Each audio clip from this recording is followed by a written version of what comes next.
எது முதியோர் பென்ஷனா? எங்க ஆளுங்களுக்கெல்லாம் 1000 வருது. நல்லா நடக்கிறவங்களுக்கு எனக்கு பிடிக்கிறதுக்கு ஒரு 1200 வருது. யார் கரு பிடிச்சுன்னு நீங்க கொடுக்குறாங்க ஏன் அவ்வளோ கம்மியாக கொடுக்குறாங்க? தெரியல சாமி. ஆ நான் கொடுத்துட்டே வாங்கிக்கிறேம்மா.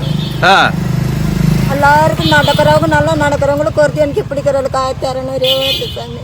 மாற்றுத்திறனாளிகளுக்கு கொடுக்கிற உதவி தொகையில கூட லஞ்சம். மாற்றுத்திறனாளிகளுக்கு 1000 ரூபாய் உதவி தொகை கொடுத்துட்டு இருந்தாங்க. ஆனா தமிழ்நாடு கவர்மெண்ட் மாற்றுத்திறனாளிகளுக்கு 1500 ரூபாவா உதவி தொகையை அதிகப்படுத்தி இருந்தாங்க. ஆனா இந்த அம்மாவுக்கு மாதம் 1200 ரூபாய் மட்டும்தான் தந்திருக்காங்க. மீதி 300 ரூபாய் எங்க போகுது? அது மட்டும் இல்லாம 3 சக்கர வாகனம் வேண்டும்னு சம்பந்தப்பட்ட அதிகாரி கிட்ட மனு கொடுத்திருக்காங்க. இதுவரைக்கும் எந்த நடவடிக்கையும் எடுக்கப்படல. அது மட்டும் இல்லாம விவசாய கடன் வாங்கும் போதும் லஞ்சம் கேக்குறாங்க.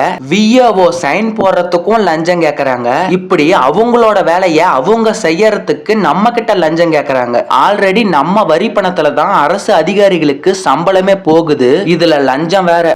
உங்களுக்கு உதவ உங்களோட குடும்பத்தில் ஒருவனா என்றும் இருப்பேன். நன்றி, வணக்கம்.